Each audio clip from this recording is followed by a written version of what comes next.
Welcome back to the discussion. Now, in this week's edition of In Focus, we are looking at the Northern Ireland Protocol in light of, for example, the Foreign Secretary Liz Truss potentially scrapping parts of the Northern Ireland Protocol. And I'm really excited to be joined in the studio, firstly by Kevin Rooney, to get some reaction to what he thinks about this particular subject. Thank you so much for joining me, Kevin. Firstly, could you just tell me your reaction to the potential of Liz Truss scrapping parts of the Northern Ireland Protocol? A wry smile. I don't take her seriously. I think that, you know, the machinations in the Tory party and the cabinet between different positions on the protocol is neither here nor there. There's a far bigger problem, and it's not the protocol, it's the union. And a lot of viewers might not realise this, but you're never going to solve the protocol problem until you face up to the problem of the union. And ever since the Good Friday Agreement, whether people in Britain like it or not, or Boris Johnson, a foreign power has a say in the affairs of Northern Ireland. And that foreign power is the Irish government. And as they're part of the EU, they also have a say. And that was the price that Britain decided to pay for an end of the conflict between the IRA and the British. Now, that's the Gordian knot that ties Britain to a situation where they cannot have full sovereignty in the north of Ireland, and they never will. So you can play around with semantics and you beat around the mulberry bush with a protocol. I can guarantee you this issue will not be solved. Well, but in terms of the perspective of sovereignty, isn't this a simple kind of black and white issue in relation to, for example, the European Union trying to erode British sovereignty? Because there is, for example, potentially a border between Northern Ireland and the rest of the UK, and that is causing a lot of tensions, and the UK wants to scrap parts of it. And actually that's what is seemingly a significant part of Northern Ireland want as well. The British don't enjoy full sovereignty in the north of Ireland. Mrs Thatcher once said that the north of Ireland was as British as Finchley. It's not. If you look at the election, Anaya, half of the population have voted for pro-United Ireland parties. Thus, you have a situation where Britain doesn't enjoy full sovereignty or legitimacy in the north of Ireland. That's the problem that you have to grasp. There is a way around that, Anaya, and the way around that is an Irish border poll. Let the people speak and let's see what they say. OK, well, bringing more reaction from other perspectives on this issue, I'm really delighted to also be joined by Carlo Brabber, writer and Professor of Creative Writing at Trinity College London. Thank you so much for joining me, Carlo. I mean, what do you make of some of the things that Kevin has outlined there, potentially that this is, we need a border poll, and that actually is the question of the union, which is the bigger question, not just the question of the Northern Ireland Protocol?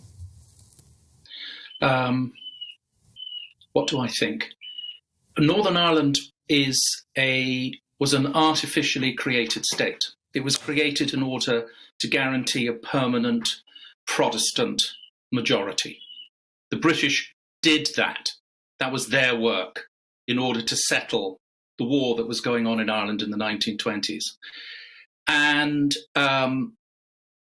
it was pretty awful for the minority population. In fact, it was really, really horrible. They did not enjoy the same rights or advantages as everybody else. I'm talking about the Catholics. This then leads to what we euphemistically refer to as the Troubles, which was people in England sort of think, well, it's just the kind of, mad paddies, kicking off, causing trouble. People only resort to the kinds of violence that the IRA resorted to because they feel they've no other alternative, whether you like it or not.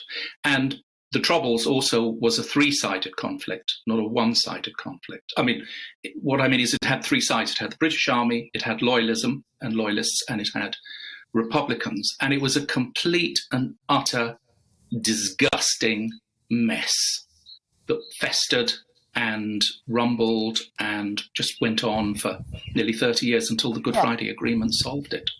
And now what you have is 25 years later, the people who are the beneficiaries of the Good Friday Agreement, the nationalist population, have given They're not all Sinn Féin supporters, but they have given Sinn Féin a majority in Stormont. I mean, not a majority, but they're the largest party. They have 27 seats to the DUP's 25, and therefore they're entitled to First Minister post. But more importantly, in terms of the protocol, what has really happened is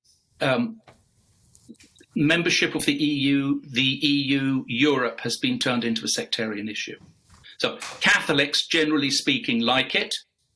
Some Protestants like it too. And Protestants, generally speaking, don't like it. We have enough problems here without adding attitudes to the EU to the list of sectarian grievances that animate our society. And finally, because we are a sectarian society with these inbuilt, baked-in animosities, differences of opinion have a nasty habit of becoming violent. So already, not much, but already there's been a bit of bus burning about the protocol and a bit of just unpleasantness and unpleasant rhetoric. And apparently the Prime Minister is going to come tomorrow and put everybody in their box. He's a man who has lied to the DUP and, insulted. Well, he certainly insulted people in the South. His famous remark, why is he called Varadkar? I thought all the Irish were called Carlo, I mean, Carlo, how do we go forward? I mean, you mentioned the troubles and the kind of tumultuous history that has really led us to the point that we are today. But how do we move forward in order to prevent violence re-erupting? Your previous speaker, Mr. Rooney, I hope I've got his name correct, suggested a border poll. Kevin, yes. I mean, and obviously that's what Sinn Féin, well, theoretically, that's their long game, but Sinn Féin are being incredibly adroit. They are focusing on the cost of living crisis. They are not talking about a united Ireland, well, in the immediate future. They have mentioned maybe 5 or 10 years of border poll. If you want to resolve this problem, the very first thing you do is stop, if you're the British government, being rude and obdurate. You make friends with people. What's your reaction to that? I think I agree in part with him, but don't be afraid of democracy. A border poll, I mean, Brexiteers go on about democracy and sovereignty, and I have a lot of sympathy for Brexit with people in Britain. Did you support Brexit? I support Brexit in the sense of a sovereign nation should be able to enjoy the ability to run its own affairs. But let me be very clear. But the United Ireland will be in the European Union. Let me be very clear. In the context of Northern Ireland, a bigger problem than being in the EU is the connection with Britain. The connection with Britain has been the source of Ireland's troubles for a couple of hundred years, since Wolfe Tone of the United Irishman. But there's not a majority for that yet, even. I love it. Okay, there's not a majority. And I would hear this here from the election. Check your figures. They gerrymandered the northern state to ensure a permanent unionist majority, so they made it to 6 counties, not the 9 of Ulster. 4 of the 6 counties last week voted the majority pro-unity parties.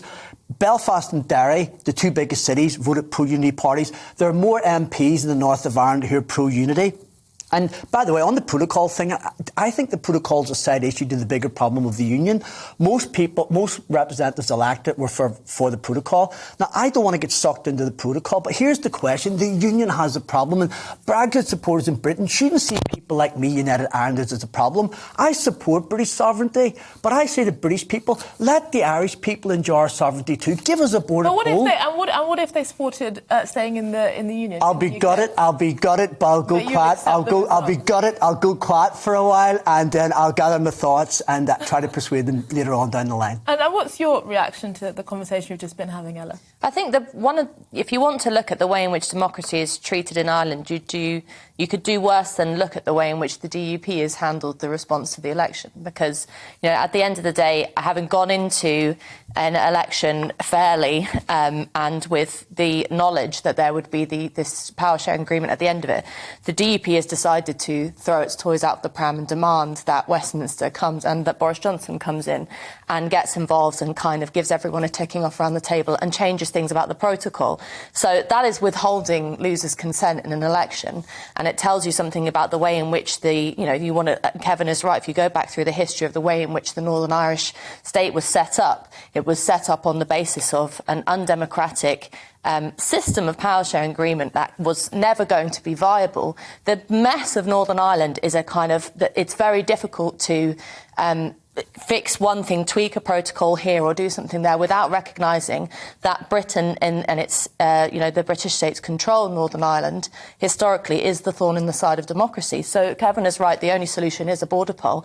And I wouldn't poo-poo the idea of, there's lots of people who have been picking apart the stats and, there has been people pointing out that, yes, Sinn Féin hasn't had this storming victory. It's not absolutely clear. But don't play down, number one, the significance of a Republican getting into the position of First Minister for the first time ever, and the significance that has. But also there are elections coming up in the South, and that will paint a much clearer picture of where the country, the island of Ireland, is at. And it becomes increasingly day by day more awkward for British politicians in Westminster to try and say that there is no space for a border poll and try and say that there is, having just gone through the exciting process of Brexit and sovereignty and all of that, with a war in Ukraine over sovereignty and all the rest that's happening over Europe, to deny Irish people their chance at sovereignty.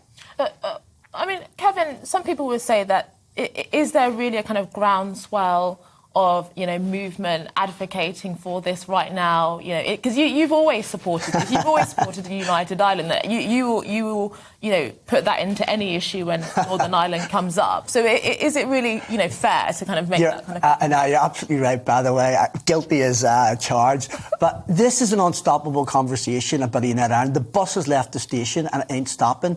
And what's fascinating about the election just gone, it's PR election, so you transfer your votes. Yeah. So you've got the Unionists on roughly speaking 40%. You've got the United Irelanders on roughly speaking 40%. Then you've got the neithers, the undecided, the alliance people.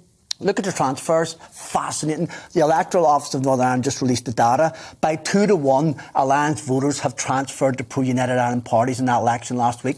I am so excited. The grounds for optimism if a border poll comes is so it certain strong. that they were voting on the basis of a United Ireland? And some people have been talking about the cost of living and all sorts of other issues. And actually, maybe the DUP, that their fixation on the Northern Ireland Protocol actually potentially lost the vote. And I think you're sharp. That's a good point you make. You're very sharp about the cost of living. There's that word in chess, and I always get it wrong, called zugzwang. And it's when you try to make a move in the chess game, and every move you make, it brings you closer to defeat, and you get checkmated. Every decision the Unionist parties have made for the last few years has been zugzwang, and they're doing our job for us. But is that not a similar thing when we see when it comes to Scotland, that actually those that support the union have failed to make the case for the union itself? And that's not necessarily because the union is something that needs to be unravel or disintegrate, but because people are struggling within the British political class more broadly to be able to justify its own existence. And do you know what? That's a really, really good point. I think there's a problem with the union. You're not going to believe this, well, you will maybe believe it. Most of my friends in London are actually Brexit supporters in London, which is supposed to be a big Remain place. They all concede, though. They rarely hear a positive argument for the union. So the British political class, beyond the Tories, are struggling. And I do think, I'm not trying to be cocky and condescending, but it feels to me that the union is on life support. Gramsci once made that famous point, and I don't know the whole phrase, it was something like, something is dead, the new is yet to be reborn. See, in the context of the north of Ireland, I do think the union is dead, but the new is yet to be reborn. So there will come a moment when we get put under much pressure, us United Irelanders, because we have to put the arguments on the table as to why United Ireland's better. Right now, I do think unionism is making our life quite easy by the ridiculous decisions they make, which is pushing a lot of moderate middle ground people towards looking at the idea of United Ireland for the first time. Well, thank you so much, Kevin Rooney. And just a final word from you, Carlo, about what your reaction is to what we've just been talking about. Do you think that there is anything about the union that is worth saving? Well, saving, that would be things like the National Health Service. Can it be saved? I fear not. Your previous speaker is absolutely correct. He lives in London. I live here. And I've lived here for the last 30 years. And you can detect. I live in Northern Ireland. I work in the south, and you can detect that there is this extraordinary shift in the tectonic plates. So in the south, it is more than likely that Sinn Féin are going to form the next government. Not quite certain with who. They won't get an outright majority, possibly in conjunction with Fine Gael.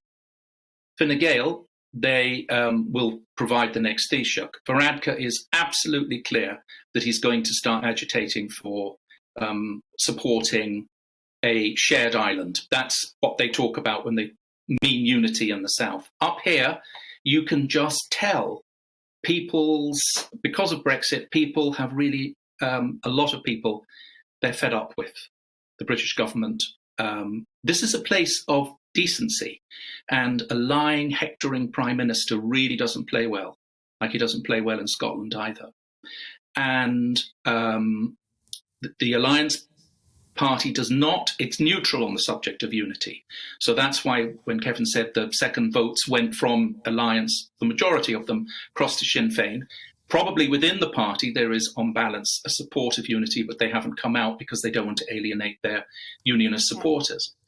And there is, the place is changing. All right. Well, thank you so much, Carlo, and also Kevin. Thank you so much for joining me. Originally, we were going to have a DUP, or a pro-union voice, but that didn't work out. But hopefully next time, if we have this debate again, we can have two sides or multiple sides of this discussion.